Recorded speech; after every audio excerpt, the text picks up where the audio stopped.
Welcome back, everyone. Welcome to our PDO's LinkedIn Live. Here we're talking about the account-based sales revolution, and today we have a special topic. We're talking about setting sales goals, but with a little twist because we'll talk about how to have better sales goals faster but with less goals actually. We have two heavyweights here with us today, two absolute sales veterans, super successful, super experienced. Thank you for taking the time and yeah, welcome. We always kick it off with a round of introductions, and yeah, Rob, please take it away. Yes, thank you. Good morning, good afternoon, good evening, wherever you are, guys. Rob Jablonski, I'm broadcasting right now from Austin, from Texas. I'm a new Texan with a twist. So I'm telling about myself that I have a Polish hardware and Swedish software. So I think that I'm a good match to this, slogan we have in Austin, keep Austin weird. I'm probably, this weird animal here being here. After 28 years spent in big enterprise type organizations, working for these big names like Rockwell, like Crawford, like Abloy, like HID Global, and working through different ways of addressing the sales, like with the direct sales, channel selling, referral partners, strategic settings, and yes, SaaS. And I have developed, I think, quite a lot of skill sets and have a lot of experiences to share with you guys, especially that all of those activities I had in the past had been a lot with the key account management. Today, I work with small and mid-size type of companies who are seeking growth, and I'm working through people, systems, and processes, making sure that they are able to attain their growth goals. Perfect. And yeah, Mike, please also share your background with the audience. Yes, absolutely. Hi, Max and everybody. As Rob said, good morning, good day, good night, wherever you may be. Really excited to be here. I grew up in the Northeast, New York specifically. I have been living in Tampa for over 20 years. I have two wonderful little children. I sometimes let people know that I'm a slow learner and I probably could have grandchildren, but I have a 9-year-old and a 5-year-old. I have been in technology sales my entire adult life, starting in hardware, I think like many of us, and that morphed into software, most of it being enterprise sales, and always in the sales motions. In about 2009, I was opened up to this whole new world called managed service providers. When I was interviewing with companies like ConnectWise, which is where I eventually landed. I've been with ConnectWise on and off over the last 11 years. When I started with ConnectWise, we had about 12 people in sales and 100 people total. The company now is well over 3,000 employees, and it's global, and it's been an amazing ride and shape. And it's probably why I came back. I think the managed service environment, network, community as a whole is so unique. Until you get exposed to it, you don't really know there's this whole world of over 80,000 managed service providers globally.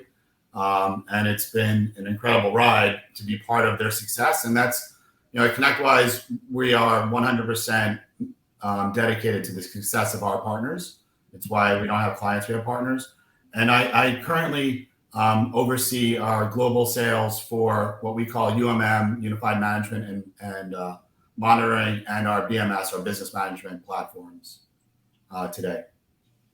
Great. And yeah, thank you for the introductions. And I think we should get right at it. My first question is actually a bit a broader question to pick up the audience, to set the scene a bit. And Rob, I would like you to share your experience with account-based selling, with key account management, and maybe you can also help us understand why key account management programs are so crucial for organizations. Yes, absolutely. Thank you, Max. So I think it all has started with one of my first jobs, my first sales roles when I had been at Rockwell. That is one of the largest global, I think, manufacturer of thermal insulation, actually coming from Denmark, from Hedehusene. And that was about building this channel sales. So sometimes you believe that channel is just adding the new distributors, new partners to the buying platform. But actually, my finding was that was a lot about really key account management. I didn't realize that in the beginning, but that was the big takeaway, big learning I had at that time. So that was about building the distributor network from scratch. That was a lot about vetting those distributors. Who is going to be the A partner for you and who is going to be maybe a B partner for you, and how to develop the B partners into become potentially the A ones. Then it's about a lot about nurturing the right relationships with them. And my big finding was that, the bottom line, this is not about selling. This is about building the lasting relationship, enabling them, those partners, to thrive. Yes. So that was a big, eureka for me. This is not about selling. Yes. This is about really something different. This is about building those relationships. So this is a lot about making promises, but even more about delivering on those promises. And then you are not alone. You are working through the team, through the entire organization. So that was the first, I think, takeaway and the learning for me about the key account management. Then when I had joined Crawford Group, I had been given a task to build the key account management strategy for the group and execute the strategy. And that was a novel thing for us because we were just, working through specific markets, very traditional way. So that was a big challenge. Crawford Group at that time was something like €500 million company. And my job was to identify the verticals, identify those potential clients, building them, the sales organization, both when it comes to the central level as well as working through the local organizations and just growing this business. In the end of the day, our products had been both hardware and service, so after sales activities, and how to put that together. So that was also about building the very compelling value proposition. And I have to say that was both exciting as well as very successful in the end of the day. I started with the small portfolio of business that was, if I remember that right, $23 million. And then we grew this business to $45 million within 2.5 years. So that was, pretty successful, but that had been a lot of mistakes also and a lot of learning. And I think that was the best school I could have imagined for myself. And I used all of those experiences and learnings from Crawford, both successes as well as what possibly not to do when I had been given much bigger task with ASSA ABLOY Entrance Systems Group. The group today is part of the bigger ASSA ABLOY organization, is 3.5 billion euros in revenue. And that is both hardware and service and consulting services to the clients. So my job was, and ASSA ABLOY had been very acquisitive company. So we were buying many big players and the smaller ones. So that was also about building the platforms, how to build those synergies between the acquired businesses. Mm-hmm. So my thought was, that one of the ways to support, the business objective is to come up really with key account management, supported with the segmentation strategy. So focus on specific verticals, applications, and making, very clear rules who from the acquired companies is going to be the leader in that space and how to pull the others, to have successful presentation of the entire value proposition. That was big success, and it is still big success. And I know that Entrance Systems is still following that path, and that has been terrific growth and very successful initiative to integrate the acquired businesses and making them thrive. And last but not least, when I had been with HID Global, that is the company headquartered here in Austin, $1.5 billion in revenue. Very well known, I think, globally when it comes to the access control. We also thought that we need to identify specific segments and key account customers in those segments in order to, again, build very compelling value proposition, because we were going, every business unit was going their own way. So, for instance, we have identified that there is a great opportunity for us in the healthcare space here in the US. And just in the first year of our activities, from zero, we have created $25 million into the pipeline, just being focused on very selectively identified verticals or vertical and number of handful of clients there. Yeah, so that is my experiences throughout these 28 years, I think, with that. So the big why key account management matters, I think that this shifts the focus of the organization from very inward looking to really be focused on the market, on the clients, and that in essence, in return, also drives the fact that you are going to be innovative. yes, in your approach. So that makes to start changing in a positive way. And I think that's another thing. What is extremely important is that key account management is one of the few strategies every company could take to select in order to become really proactive. Very often we are so reactive in our approach to the market, in our get volume, in our handle volume. Key account management is one of those things that drives you, puts you into this. You have to be proactive. So that's my takeaway and my lessons. Perfect. Thank you for that. And Mike, what about you? What has been your experience? What is your take on this? As Rob's talking, I'm thinking, wow, it's going to be hard to follow that up. It was, very detailed, very succinct, and that was a great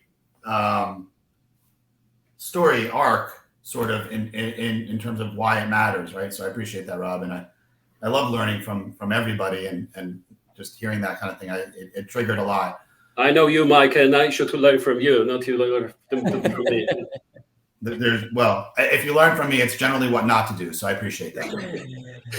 And that's a lot of what I've done over the years. It's failing fast and learning from those mistakes. And, I heard recently, and I think it's very true, is that you should learn two things, twice as much from your mistakes as what your successes are. Right. Mm-hmm. And if you look, I've been doing sales again my whole adult life, and the arc of the maturity of sales motions, companies, has led us to what we're talking about. And if I think back to the times where you would get handed literally a yellow pages and said, make phone calls, there wasn't much strategic thinking or thought into that.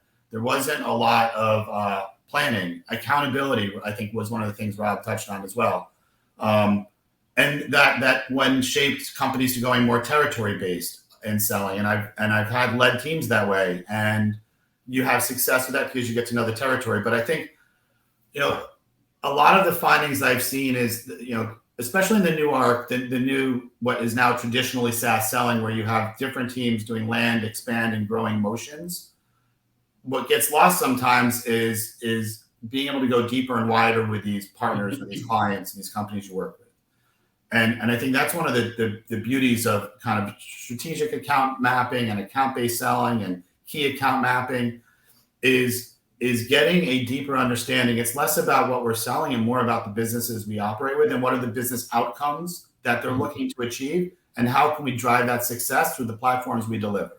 Mm-hmm. And if you're not doing account-based selling and if you're not looking at it in that way, you're narrowing your scope and not allowing you to have the depth and breadth of success with the clients that you work with because of that fact, because you can have strategic business reviews with them. And it is at a business level and understanding that alignment. Again, software is developed a lot of times, and there's a lot of really great things that companies do that we do, but it's ultimately what's the business outcome that why these things are being driven and what they're doing. And it's not, a lot of people, if you're not doing account-based selling, it's always showing the widget. Look at what this great thing we did is. But if you're not focused on the outcome of it, you're really selling yourself and the company short.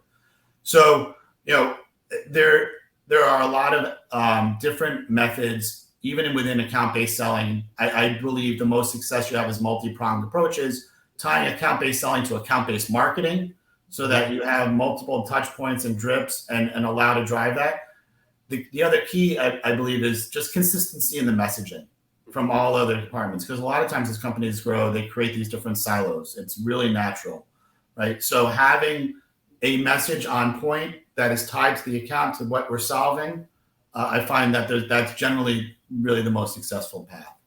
Mm-hmm. And yeah, you actually touched up on something that we spoke in our last LinkedIn Live about, the account-based marketing. And I think in general, account-based marketing, account-based selling is getting more and more attention throughout all kinds of organizations, and of course also the tools that enable that, like Arpedio, but that's a different story. What I would like to do now is actually, I want to interrupt you a second because it's not it's the fabric of it, right? Mm-hmm. How do you engage with our partners? There's so much social selling and there's so much noise. The only way I can call it is digital noise. I'm getting hit from it from all sides, as you guys are too, right? I have a Slack message going one place, a Teams message going somewhere else. Somebody else is hitting me on LinkedIn. I have friend requests, this, that, the other thing. the tools we choose to enable this selling is critical, because it's how do we deliver the message and how do you cut through the digital noise and the noise overall, and things like Arpeggio and other platforms that allow you and enable you to do that is critical. It's not small. It's not something to be, I think, glazed over, because it is critical on the success in terms of, again, us delivering a message and making sure that it resonates and is heard, and because there's just so much noise.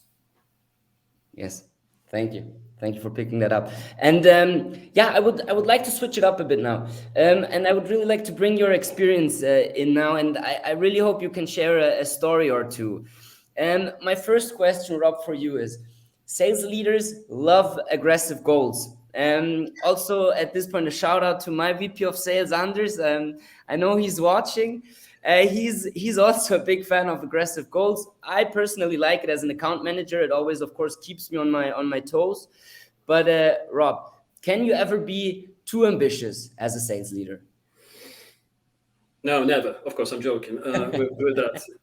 And I agree with that. I think that you have to put in front of you these bold, stretched goals, because I think it makes to work differently, to think differently, to develop new things. So if you would like to be the world champion, most likely you are going to be the national champion, which is still a great achievement. But if you are going to set yourself a goal to be the national champion, most likely you are going to be just the college champion or something like that. Mm-hmm. Yes.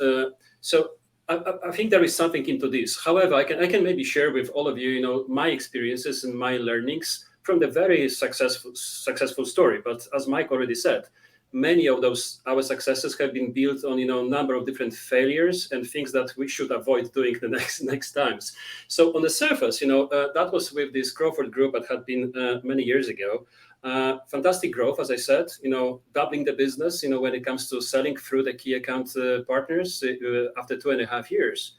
However, I think that if I would do this differently today, had the chance to approach this again, I definitely wouldn't be overly ambitious when it comes to identifying the verticals, which could, be a great application areas for our solutions. Yes, this is, something that, you see, you can place your products and services here and there and there, and why not also here? So I think my mistake was that I have identified, I think, something like 10 verticals, which in theory made a lot of sense. But in the end of the day, that was too many. You need to be very sharp with your messaging, with your marketing communication, with what the salespeople are going to say. And oftentimes, this messaging is very different from vertical to vertical, although you believe that you are selling very similar solution or you're offering very similar solution. So that was one of the mistakes. Another, as you could imagine, that if that was the first pick, 10 verticals, there were far too many key accounts identified in every vertical. So that was like 30 or 40 names. It's massive. Then it tells us that if you have that many key accounts, this is not key account management. This is just any other kind of sales approach. In order to have really key accounts management in place, you need to be very selective. And sometimes people have to understand that there is a big difference between true key accounts and potentially good key accounts, and you need to work differently with those. So that was my another mistake. Another is that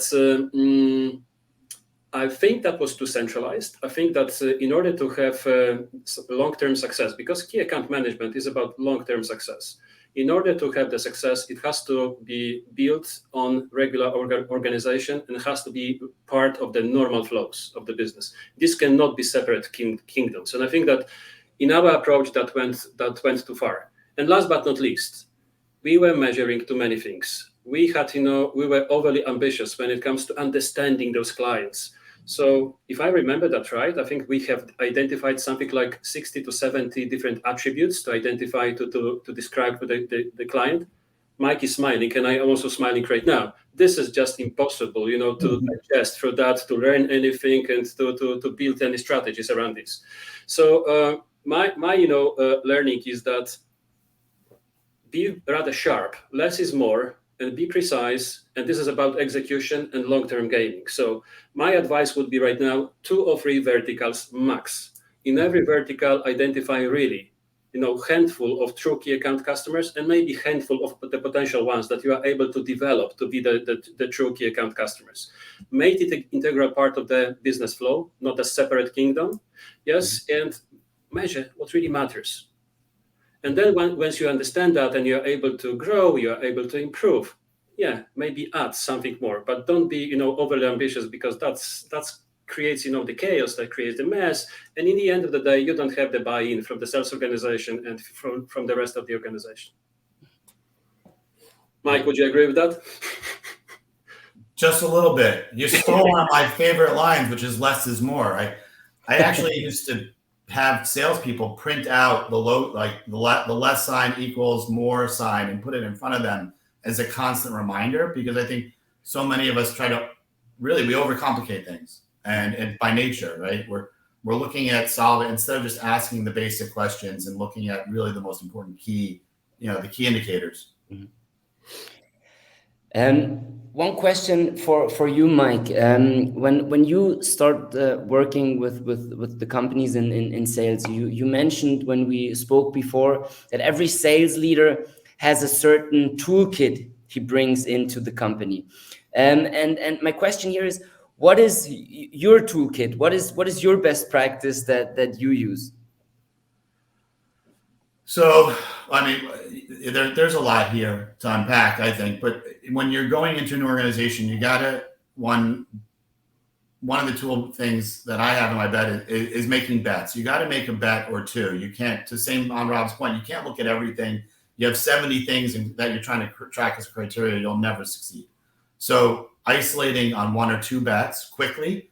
You also have to really isolate the talent, right? Whether it's 9box or there's a lot of other types of scoring methods and tracking the talent you have to isolate that talent quickly. Don't be afraid to make some snap judgments. It's part of what you do as a new leader when you come into an organization. You have to assess, and time is not on your side there.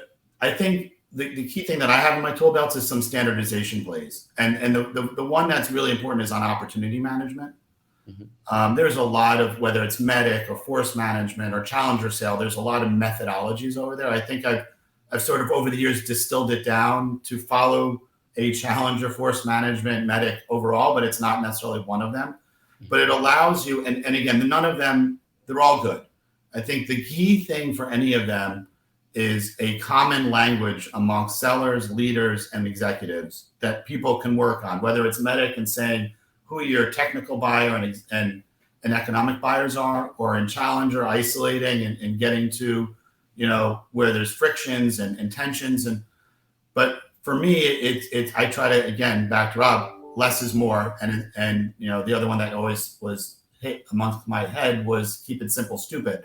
So between those two things, I want to isolate what are the key things within driving each stage, because then once you've isolated and give that common language around opportunity management and people have it and understand it, you can drive the urgency, you can drive the velocity.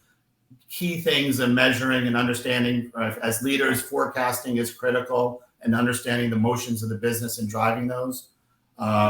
So that's one of the things that I would think is really important. And then another thing in my tool belt is understanding, sort of back to account-based selling, is what is the ideal client profile.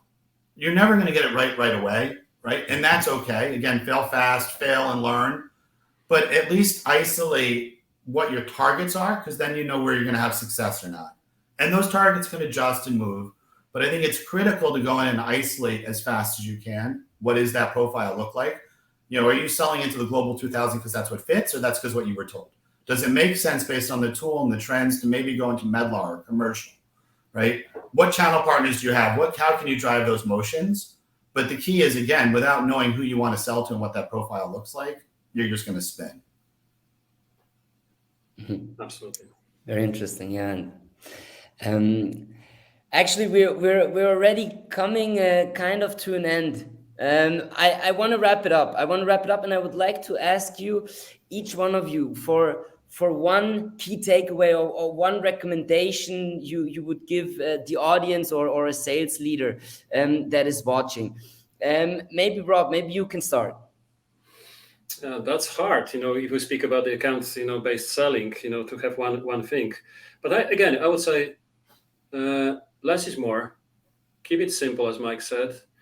And another thing, after comma, maybe, key account management is about proactive strategies, and that will force you to change, to be innovative, be wise. What is the right change for you? Because there might be, many wants from your clients, and they are very different from their true needs. But this is about the positive change and innovation. Yes. What about you, Mike? The easiest way I could probably say it is check your ego at the door. I think, one of the key things is understand that it's okay to make mistakes, that it's okay to stumble, it's okay to ask for help. And it's important when, you make a business plan, you make something that's driving, and if it's not working, don't wait, change quick. It's okay. You don't need to be stubborn on your ideas. You don't need to not elicit reactions. And I think the other key thing is, just like as an individual contributor, as a salesperson, and again, at my core, that's who I am. Listening, active listening is critical, and listening to what the needs of the business are and what the needs of the clients are, right? And then how do you solve? Again, I'll go back to the first thing that we were talking about, business outcomes, right? And if you got to be adapt and listen to what's driving those motions. Mm-hmm. I like it. And there is a saying, Mike, that we have been given by God 2 ears and 1 mouth. So I think that the salespeople are those who are able to listen more than talk. Yeah, I was taught this years ago at trade shows. If you meet somebody and you don't say anything, the person you met is gonna leave and say, that guy is brilliant, because they have that estimation of themselves, right? So it's the same here. There's another expression that I heard years ago: take the cotton out of your ears and put it in your mouth, because talking less is critical, because you're hearing what they need and how to solve it. Right. So. Right. Agree. Great. Perfect. Anything else you want to say? Any comments, or I can also actually check if we have any comments or questions in the live chat. But yeah, if there's nothing else to say, a big thank you that you took the time. Definitely one of my personal favorite sessions we had as a LinkedIn Live session. Of course, big thank you for everyone who's watching. Make sure to follow our PDO to stay tuned. And yeah, we have a big conference coming up with Sama. Hope to see a couple of people from the audience at the conference. Thank you very much. Have a good one. Thank you. Bye-bye. Thank you. Thank you, everybody.